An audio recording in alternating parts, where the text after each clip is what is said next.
Episode 123, Oscar and Kiya Frazier. Hey, it's Nikki Llewellyn, and you're on Gut Plus Science. This podcast is on a mission to increase engagement at work. And on this show, we equip CEOs and people-first leaders of all levels to make impact. Let's get to it. I really get inspired by two things that we're going to experience in this episode. One, overcomer stories. I love those. And two, power couples. They just inspire me. Life goals right there. So today we are going to hear about a power couple's overcomer story and how they've built a life of tenacity, both modeling it in their lives as they constantly invest in building that muscle, and then inspiring others like us to adopt a belief system of anything is reachable and just give it all you got. You're about to get inspired. I loved spending time with these two. This is the first time I've had the pleasure and opportunity to have a guest couple on Gut Plus Science, which is so cool. You know, you two have an incredible story, and I don't normally open these episodes with a story. It's very rare. But this personal story that really illustrates the path to what we're going to talk about today and why you two work together is profound. And we're going to weave in a lot of illustrations around how important it is as a leader to be tenacious and to persevere, because we come up against things all the time, like every individual does, especially entrepreneurs and business leaders. And your story is awesome. So welcome to Gut Plus Science, Oscar, Kiya. I'm so excited to have you here with me today. I'm going to let you just take it away. We want to hear your story. Well, where do we begin? I know, right? Well, first and foremost, Nikki, thank you so much for having us on the show. It's an absolute pleasure to be here. Absolutely. Kiya, do you want to walk them through that journey? Yeah, I think I'll start around 2012. Well, actually, let's roll it back to 2011. In 2011, that was the year that Oscar proposed. We were working great corporate jobs. We had everything kind of mapped out of how, we were going to transition out of corporate space into owning our own business. And we just had these not grandiose, but great plans mapped out for how our life was going to function and be.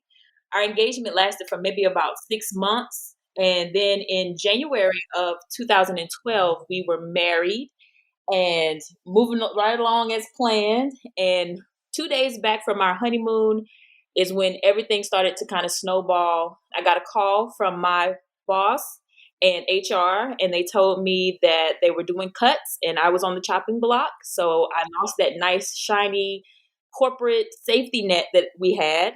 And we went from a dual income down to a single income.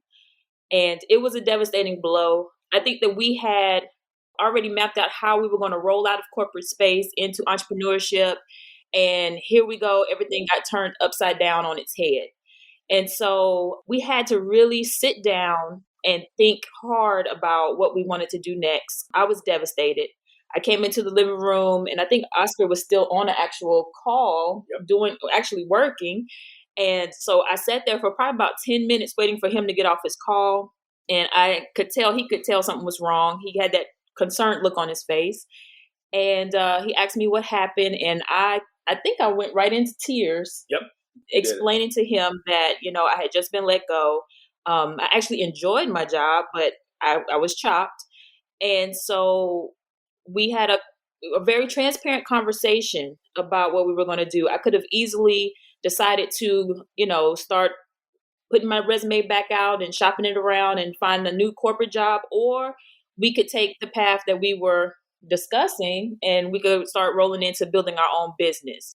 We had already been doing things on the side and everything, but that juggling between starting a business and actually working corporate job can be difficult. So things weren't progressing as fast as we wanted to. And now here's an opportunity for us to make it progress. And Nikki, right at that point, I remember the look on Kiya's face, and I remember trying to be the quote unquote man of the house when we had only been married for about 48 hours. Well, 48 hours back from our honeymoon. Right. And so as time progressed, about 60 days in, I was finishing up. Well, I thought I was leading into another large contract. At the time, I was managing right around 147 employees across the nation, and we were doing this stuff for a very large bank. And I remember getting a phone call from one of my executives, and he said to me, look, we're going to have to do some cuts, right? And so I said, okay, no problem. How many people am I going to have to cut? And he said, everyone. And so, of course, that was a gut wrench for me because I'm not the kind of person who will just do a group call, let everyone go. So I elected to actually speak to everyone individually. And after that happened, one, it was very trying, a very stressful time. But right after, the day after I let everyone go, the 147th person, I got a phone call to come into the office. And when I came into the office, I was then told, thank you, God bless you, good night. And I was let go. And this was now day maybe 61 into married life. Yeah. And so now we go from dual income, making substantial money, down to a single. Day 2, by day 61, we have no income. And everything just kind of went from pure bliss to pure fear. And that's what really started our path, if you will, into entrepreneurship. And because at that point, we really could have decided to go back into corporate space. I mean, I think we both were in pretty high demand at that time. But we said, if this is not a sign, I don't know what is. Right. And that's what really started our path into entrepreneurship. So before I get to the silver lining that takes us down a path of bringing this episode just in such a very inspiring place for people that are listening, I want to know your mindset or your belief system on, and I'm putting air quotes, planning life or mapping out all the details and how you handle life's curveballs nowadays. So I think there's a quote that I think it came from Mike Tyson, but Oscar says it all the time. He's like, everybody's got a plan until you get punched in the mouth. And so we literally got punched in the mouth. Absolutely. So it's one of those things where you can plan, but that taught us that you can plan and plan and plan, but until you actually start making some actions, until you take a risk and you jump out there and you do something that you are passionate about and you desire to do, you really never know what's going to happen on the other side of just taking that leap of faith. Yeah, absolutely. And Nikki, one of the things that we ended up learning was that there really is no such thing as a perfect plan or perfect timing. Right. And as a result of that, and of course, I'm sure we'll probably dive into this more as we talk more, but we actually ended up writing a book in 2014 around that. And it was called Confessions, the Truth About Perfect Timing. And it was really just our story. We had gone through so much in the first few days of our marriage, and then also moving into entrepreneurship, getting to a heightened level of success within the entrepreneurial path, within federal space, and then to lose everything again, and then opening up restaurants and then closing. And then, so it was a lot of ebb and flow that we have gone through. And it all kind of summarizes that there really is no such thing as a perfect plan. Totally. And I think it's just so important. This is a great reminder that we all have to position ourselves for agility and iteration and innovation. Like just look at what COVID did to business life. No one planned for that. Came out of left field, like, whoa, just rocked the world. And businesses had to learn how to iterate and innovate or they aren't here anymore. And some of those people that, ran those businesses that aren't here anymore now are probably on a completely different path that is perfect for them. I hope that, right? But I think that the core here is never stop planning, never stop getting ahead and having those strategic plans, but we can't not see that there's a much bigger plan out there many times and to embrace that. Otherwise, you see people that just completely shut down their life when altercations happen that don't go with the plans. And so I challenge listeners to think about what is your belief system around when things don't work out. How do you think about that? Because it's such a good mental health practice for all of us. And now I want to get to what's really important and really where I wanted to go, which is what is the silver lining? And I want to hear from both of you, and it may be the exact same answer or just a different way of answering it, but the silver lining that's come from the journey. For me, it's overcoming the circumstances that came in front of us at those times, knowing that we've been served our fair share of hurdles and trials and tribulations, but we've had that persistence and we've overcome those things. So now it's not as scary when something like, another hurdle presents itself. It's like, okay, now how do we break this down and train ourselves to be able to jump it and get over it? So I think we've learned that life is like a roller coaster. You're going to have your ups and your downs. And we're less scared of the downs now after all the things that we've been through. Yeah. On my end, one question I would even pose to Kai here is, I think you remember the first client that we got, and we didn't know what to charge, and we were trying to figure things out. And I would summarize that silver lining, Nikki, to be transparency in the relationship, right? And this is not just from a marital perspective, but it's about a partner perspective, right? And identifying, like, what are we going to do now, right? So we don't have the every 2-week paycheck anymore. Okay, we're going to do this entrepreneurial thing. We don't know what to charge our first client, but are we going to keep doing this? And I think that is what kind of led us to learning about being transparent. And if we are afraid, say that we're afraid, but it cannot stop us. And I think that was really what we learned, and really is what the silver lining is, because now I don't think there's really anything that we can't do. But it's based upon having failed and having succeeded and continuously doing that on a consistent basis. That's so good. And I'd love to hear either of you that want to expand on this, whatever kind of relationship it is, it could be in business or not, a marriage, a business partnership between two, partners owning a business, or a team of partners. That core word of transparency in action looks like what compared to when you come up against adversity and you don't have that as a foundation in any form of a relationship to keep that health in the business. Just kind of compare and contrast what that looks like and why that is and has been so important for you guys. Transparency for us happens the most times when everyone else is telling us no. And whenever there are all of these other outlets, there's so many other options that could be viable and probably more lucrative options, right? But we have to sit down in front of each other and be totally honest with each other, right? Meaning, if we are in a circumstance, and here's a very real one. So when after day 61, after we had both went down to a zero income household, one of the things we had to do was sit down and ask ourselves, what's next, right? And does that mean go ahead on and put the resumes out there? Does it mean talk to a headhunter? Or does it really mean to put that business plan into use, right? And I think that is what it actually means is a lot of times when you have too many options, it's more difficult to be transparent about what you really need and ought to do, right? Because you've got so many options. For us, it really was feast or famine. Like, what's it going to be?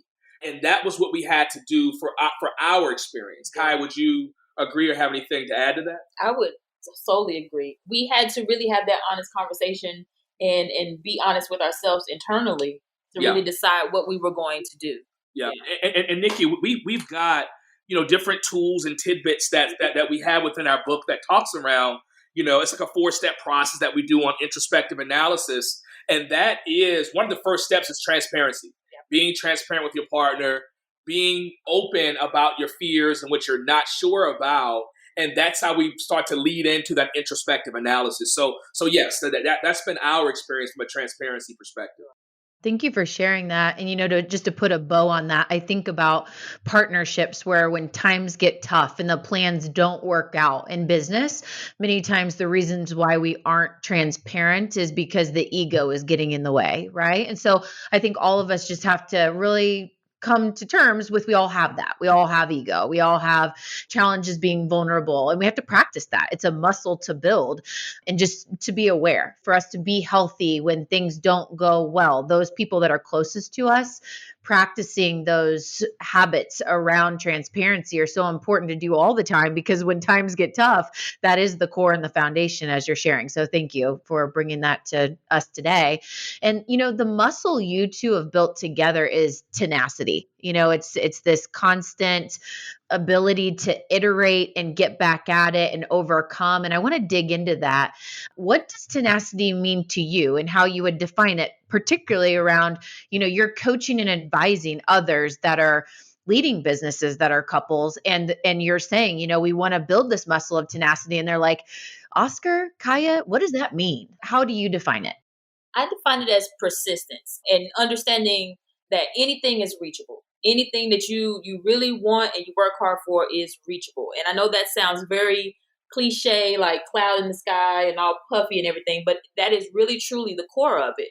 One incident for us is once we decided that we were going to go into entrepreneurship and we were going to start building our company, things were going great. We had federal contracts. Everything was, our income was back. Maybe not where it was, but we were still building. And then we decided that we were going to take the savings and just kind of go out onto a passion that we wanted to do, which was open up a restaurant. And so we put forth a business plan that we had been building for quite some time, and we went for it. And we got into the restaurant, and things didn't go as smoothly as we planned. We had many of great nights, but then we also had a lot of hardship in the restaurant as well, to the point where we were partners and we were married, but we were seeing each other in passing. One was in the restaurant while the other one was at home taking care of some things, and then we would literally switch off. And we might get all of maybe 2 hours in the evening after 12 o'clock, after we've closed down, to kind of be with each other. And then we were asleep, and we started doing that all the way over again. So we had to make a choice in that situation where our marriage was really struggling at that point. And we had to make a choice if we were going to stay in the restaurant business or if we were going to sell and save our marriage. And for us, our marriage was more important, and we decided to step away. But what we learned from that was that we literally could do and build anything that we set our mind to. And it was weird because that time of closing the restaurant, most people would have looked at that as a sad time, but we didn't look at it as a sad time. We started ultimately repairing our relationship and our marriage, but we also were able to find ourselves again. And we recentered, and we went back through our steps of getting transparent with each other. What do we want to do? Then we built again. And now we've built, and we were determined that we would never be in that seat again. I'll tell you what tenacity, means to me. Tenacity is stepping out on faith without a sure shot direction or plan on what you're going to be able to do. But you've got this will that you've got to be successful because there's really no other options. And for us, when we decided to get back into the federal space on our own, to kind of give a little background about that, I mean, we started off, once we started deciding we were going to do entrepreneurship full time, one of the things that we got into was in the highly cleared and classified space of the federal government, where we were finding all sorts of program managers, and we would be doing all types of technology types of small contracts. And that's what led us to something bigger. Now, from a tenacity perspective, when we first got the first mini contract, it really wasn't even enough to really pay all of our bills. But we knew that if we stayed at it and we were persistent and we didn't give up, that something was going to click. And I'll tell you, about maybe 4, maybe 5 months into that track, we finally got a large contract with a big 4 consulting firm, within the DC space, and that's when things began to be like, okay, we've got something here. We're on to something. Mm-hmm. But to Kiya's point, the other side of tenacity is sometimes even when you think you've got a sure shot thing on the left, what's passionate? Like, what's driving you? What do you really want to do? Right? And I think that's what got us into the restaurant. Because as Kiya mentioned, we wrote that business plan, 5 years prior to actually opening that restaurant. So we had it on the shelf. We wrote it. We were ready to do it. And it was going to be this, this Shug's Blues, Booze, and Barbecue restaurant that was supposed to be like the saving grace of Charlotte, North Carolina. And when we got into it, it ended up being a 12,000-foot mammoth, right? And it was a great run. But the thing is, we sunk in, I think, over $370-something thousand into that in the beginning.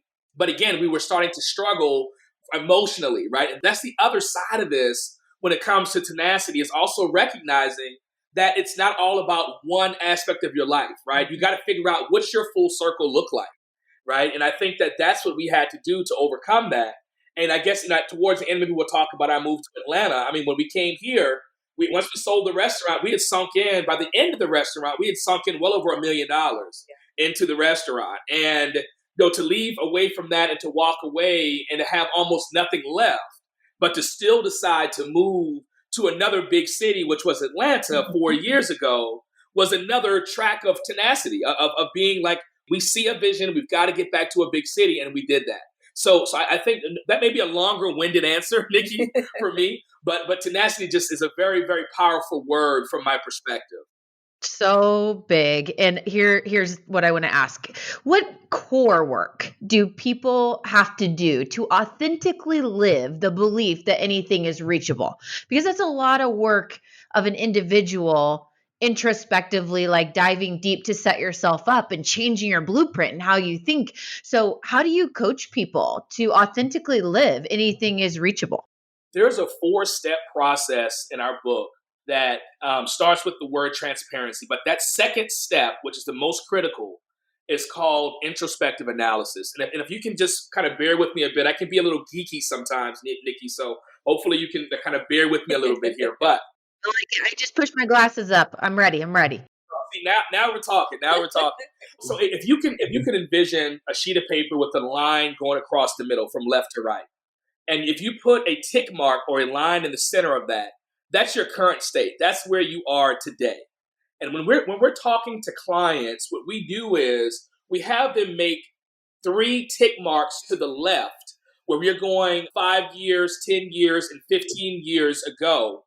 And what we do during that time, we have them write out all of the things that they wanted to do, all of the things that they envisioned they were going to get done. And we also have them write out what were the excuses that occurred that caused you to not be able to get those things accomplished. Once we have done that, we then have them make 3 tick marks to the right of that. And that's when we look at 5, 10, 15 years in the future. And we talk about what are the things that you want to accomplish. Now, here's the nugget of why our introspective analysis is a bit more unique. If you think about, we just did the 5, 10, 15 years ago, and now we're looking at our future. The thing that we do is we compare what you want to accomplish now, and we look at all of the excuses that you had, all of the fail points you had 5, 10, 15 years ago, and we begin to figure out how do we eliminate those things so they will not become a barrier for you again. And by the end of that, Nikki, what happens is our clients or our customer, they will now have a list of all of the things that were hindrances for them before. And then we figure out what's the goals going to be. And now we look at tactically, how do we accomplish those? So what happens is now that customer client, they have a blueprint in front of them. That's not just this shiny thing that we just kind of invent and throw at them and say good luck. This is looking at retrospective of what happened, 5, 10, 15 years ago. And then we're looking at what's to happen 5 to 10, 15 years future state. So by the end of that, someone will actually have a step-by-step perspective on how they get to the next level. I love a blueprint and I love getting nerdy to actually have those details, to going back to, it's so important to plan. It's so important to be strategic. It's also very important to be able to iterate and embrace when things don't go as planned. But I'd love that blueprint, and I'd love to be able to drop in the show notes a link to the book that then we can go and do a little bit of a deeper dive into that. So thank you so much for sharing it. I do want to talk about, how does a tenacious leader continue to have energy to persevere and continue on, even when there's the ups and downs? Like, how do you keep that energy consistent, or the, bank of energy ready to go? When you eliminate other options and choices, you only can see one goal, and that is to win. That's really the bottom line of a tenacious leader. A leader doesn't go into the room and say to their team, like, this is our goal, but if we fail, here's the other 5 options, right? When you walk into the room as a tenacious leader, you've got to have a bullseye, I'm talking about cookie cutter focused vision on that goal. And then you work with your team to figure out how you tactically reach that goal. If you give options, most of the time people are going to accept the other options. Right. So I think that leaders must be able to be charismatic. And I think that's what leads people to believe you, right? So if we say right now, Nikki, we're going to go climb the 3 highest mountains of the world. And if I initially say that to you and I'm not sure, and you can feel that in your heart that perhaps Oscar is unsure of this, then you may not follow me. Or if I say, look, if we get there and it looks too big or insurmountable, we'll just go climb a couple of hills. You're probably going to say, Oscar, why don't we start with the hills first and work our way up to the mountain, right? So that has been our saving grace, is our ability to be charismatic, to know that we've got a vision, and we eliminate other options. We don't even consider the other options. We look at, this is how we win. We must do this. This is our feast or famine option. I think when we have a plan B, it's our greatest detriment, and you think of stories of amazing overcomers and they lost everything and there was no option but to come back, right? And so you hear people many times that say, I've always had a dream to start this business, but then something else happens to come down the path that's a little bit of the easier way to go. You take that and you get off target with your dream because you settled for comfort, and then because there was that plan B, right? So it's just, here's something just to throw out as a challenge to people, is like, if you're working on something that you're really passionate about and really want to see that become reality, what plan B is getting in the way? What plan B do you need to eliminate? That's real good. So I want to hear a story of a risk you took that was a game changer to your current reality. It would be moving to the Atlanta after the restaurant, after we decided to close the restaurant and then just up and depart Charlotte and come to Atlanta. We had to take that risk to rebuild what we had already started before we went into the restaurant. And so we had to reach out to old contacts, and we had to reconnect and start building our client base back. And that was a huge risk that we took, leaving a safety net. Both of our families are located in Charlotte, which was kind of like a safety net for us. And we left that and came to Atlanta, where we don't really have too many people that we know here in Atlanta. And we just rebuilt, and we got cookie clutter, focused on what we wanted to do, what our goals were. We set those goals and we went after them. Yeah. And that goes back to that eliminating other options. And Kiya has given you the very PG version of that. Nikki, when we moved to Atlanta, we probably had about $1,800 left. Yep. After losing over $1 million in our restaurant. And I remember when we first got here, we were in a U-Haul truck, and when we got to the apartment, because we weren't able to buy a house just yet. And when we got here, the front desk, they had notified us that they had made a mistake on our agreement, and we actually needed to have around, I think it was about $3,000 and some change in order to move in that day. And we only had $1,800 left.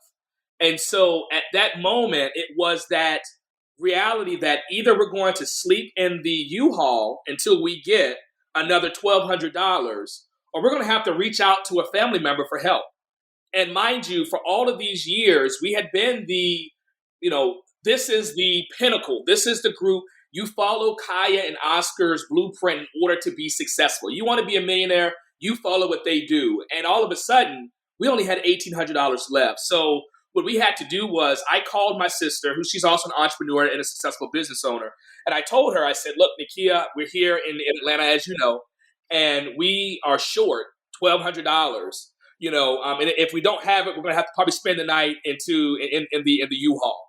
And my sister, of course, quickly wired us, or actually Western Unioned us the money, so we could get it out of the nearest store, because all the banks were closed that day. It was already in the evening time, and I rushed it back over to the apartment, and we were able to move in. Now, here's the other silver lining to that aspect, Nikki. That was at the end of 2017. In 2018, we were mentioning on a lot, just trying to figure things out, because we were in a new big city, didn't know anyone, all these things. But we've been able now, if we looked at the accumulation, we've done well over $2 million here just by getting back into our consulting and what we do from a global crisis management perspective and our federal work. So it's possible, right? So when things happen, talking about risk, we got here, we were almost going to have to sleep inside of a U-Haul. Mm-hmm. So when you hear those kind of stories from people that have succeeded, it's because of tenacity. It's because they did not give up, and they had to keep going because there was no option. There wasn't an option B. Right. Like it was either figure it out or be homeless. Right. And we were able to find a way to be successful again. Back to no plan B. Unless that plan B was like living in the truck tonight and you're like, we're going to make it happen. We're going to be transparent and say what's up. And yes. So, thank you for sharing so vulnerably. And so Fraziers, I love habits and I call them systems. Like my life, I am such a systems person and some people just get annoyed even hearing about my new one, but I love them. Compound Effect, Atomic Habits, High Performance Habits, all my favorite books. How does tenacity show up in your daily habits? Give us examples of what those look like. One of the key ones that we've built is we never take no as a final answer. I know a lot of people, when they get a no, they just turn around and like, okay, well, that didn't work. Now where do I need to go? What path to get on? We take no as a, okay, so how do we get better? And how do we get a yes? And that's just something that we have started to instill in each other for the last several years. Like a no is not a no. It's just a go back and rework it and find a way to get a yes. That's it. Yeah, I couldn't say that any better. That's our habit. Okay, so we're kind of wrapping up our time that we've got here today and so many things that I want to ask, but here's going to be my final question and then we're going to transition into what we call our lightning round. I want you to inspire listeners that have a toe in on a dream. What words would you use to inspire them to take the leap on that idea or that dream that's just always there? And when they're just unplugged, they start talking about it, they're frustrated that they haven't done it, they're just pondering, and putting a toe in and trying. But what inspirational words would you use right now to light a fire to those listeners? You've got to leap. You have got to leap. And do not worry about the parachute. And do not worry about what's to come. Typically, once you have taken that leap, your body, your intuition, the laws of attraction, it's going to happen for you, right? We are firm believers of the law of attraction. And had we not taken those leaps, it would have been virtually impossible for us to ever reach the levels of success that we have today. So again, it would be very simple. Take the leap. Stop worrying about all of the other woulda, shoulda, coulda, what ifs. All those things are going to naturally fall in place once you've taken that leap. I would add do or die, right? And there's a lot of ways to define die. And when I say die, I mean you can die that woulda, coulda, shoulda death in life where you're always wondering, what if I had done something? That is a slow form of death when it comes to life and experiences and being able to say that you lived a full life. So Absolutely. Do or die would be my final word. I don't know if you're Eminem fans, but I tend to bring him up a lot around the lyrics of Lose Yourself because you got one shot, one opportunity, and yes, this is what you are illustrating. And I really, really enjoyed this time together and would love to learn a little bit more about the personal side of you. We're going to take a quick break, hear from our sponsor message today, and we'll be right back. Gut Plus Science has just joined the People Forward Network. Gut Plus Science has been on a journey for 3.5 years, and we got inspired to create a global podcast network that captures the most incredible efforts of people first leaders and humans working on a meaningful mission. We believe that the workplace is the largest mission field for change, and the People Forward Network is the largest community of humans on a shared journey to live life full of meaning. We'd love for you to join the People Forward Network. There are all kinds of new shows and existing shows coming together under one umbrella to bring you the best content as a community on a mission. Can't wait for you to join us. See the link to peopleforwardnetwork.com in the show notes. Hey guys, it's Nikki back on Gut Plus Science, Oscar and Kiya. I have so enjoyed our time today. Man, talk about getting fired up. We have a segment of our show called Monday Fire, and I'm pretty sure I'm going to ask you to be back for that because I need a little fire lit on that show with some of my content, and you've lit me up today. So this has been super, super inspiring to me. We do the lightning round on this show every single time, and we have a recommended reading list from everyone's favorite reads, and we get inspired by vacations and travels. And so I'm going to ask both of you to answer these questions because I want to hear, some of them might be the same, but I'd love to hear from both of you. So Kiya, what is your favorite book of all time or a favorite recent read? Okay, favorite recent read would be The Power of Now by Elkhart Tolle. It talks about regret and anxiety and how that can hinder you from following your passion and your dreams. Okay. And Oscar. The Four Agreements. It's by Miguel Ruiz. It's around personal freedom, and it kind of summarizes like these four agreements you have to have with yourself, and those four are like be impeccable with your word, don't take anything personal, never assume, and always do your best. How about a favorite hobby when you're not working? Kiya. Music. I drown myself in music. I love music of all forms, putting on headphones and just melting away. And Oscar. Golf. Even though I'm not that good at golf, I just enjoy being out there and trying to hack away at the course. And then how about a favorite vacation spot? We'll start with Oscar this time.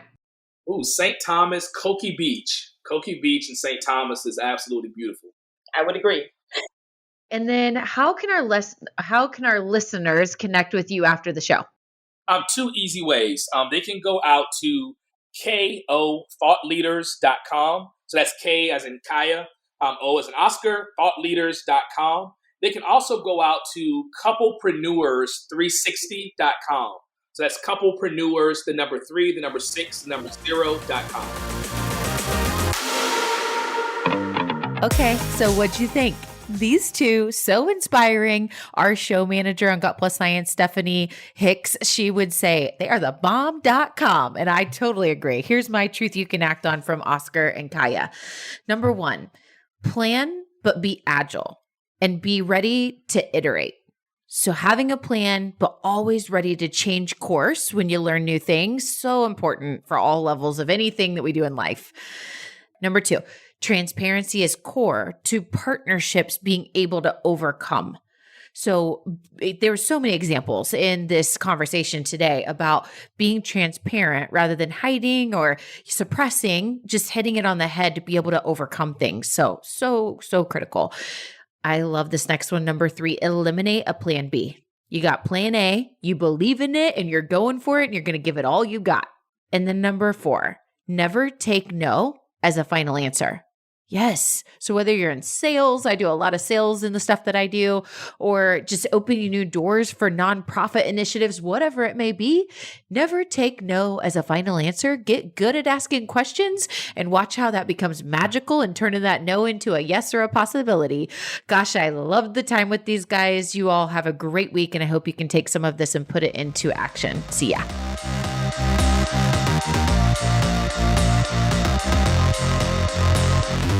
We just left the world a little bit better. Now go do something with it.